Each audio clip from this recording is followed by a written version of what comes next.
Look, when you put something on Instagram, somebody's going to say something. Not everyone's going to be your friend and love your ice gray eyes. But I have spoken to Tiny several times. I've interviewed her several times, and I know she's a nice person, but this wasn't necessarily the smartest move. If it's illegal here, it's illegal because of a reason. And I don't think people are necessarily hating on her, but if you're, it's a drastic thing to do. So the extreme nature of doing a surgery to change your eyes suggests something that maybe she's going too far, yeah? Yeah, but although I do not agree with all the criticism, I do not believe she's trying to be a white woman.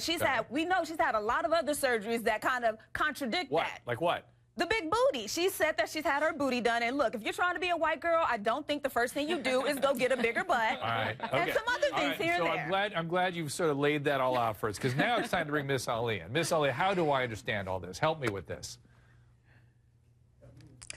Well, you know we have an identity problem. It's not just a low self-esteem. I think that we have minimized the effect that having pictures our entire life of white women in all kinds of poses and all kinds of situations. I think we have minimized what an impact that has made on us as black women.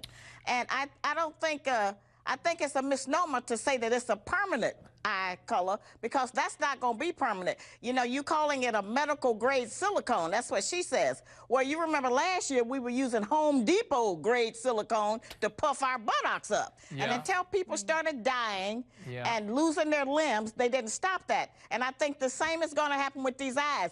Tiny's next reality show is going to be Tiny Goes Blind for Beauty. Well, you know, that Lonnie, she's on to something here, because that is what is at risk here. She has gone to such extreme. That's what we're all, I think, uncomfortable with, is that she's risking her eyesight. And we contacted some ophthalmological sites today, and I was looking at them, and they were saying that is a potential complication. Miss Ali is right. Exactly. I think that is a very serious thing to worry about. Yeah. Miss Ali?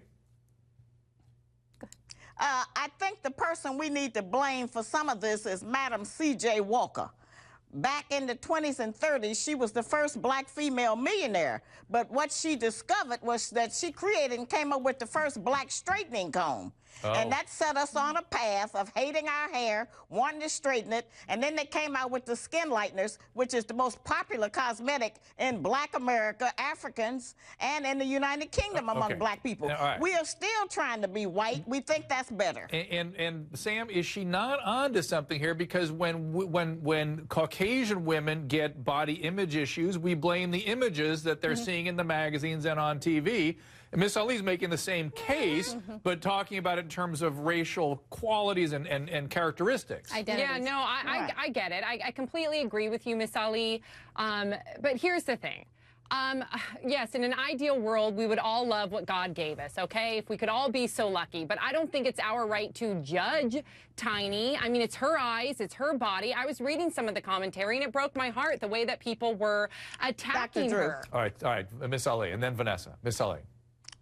The last point that I want to make is that we have to also realize that as black women, we're losing our man to white women, Latino women, Asian women, foreign women in other countries. And so at this point, we're trying to do whatever we can to compete. So when we look at these women who are taking our men and our men are going to, what is the commonality? They all got this long, flowing white woman hair. So now we want to have your hair. We want to have your eyes. We want to have anything that'll make us be anything other than ourselves so that we can compete and get our man back. But we don't have that hair either, though, Dr. Drew. You should see, we don't have that hair either. No, but listen, that's the point. My frizzy-ass hair in the morning, too. So just saying. But doesn't she have the right to embrace this, because she is part white? Like, that is part of her heritage. So why doesn't she have the right to embrace any change that she sees fit? And yes, she is trying to keep her man, because we've all heard about the reputation of her man. Lonnie. Why do we have to say that everyone has to stay in these certain little boundaries? Why can't people just do what they feel makes them the most beautiful, whether it's the changing your hair color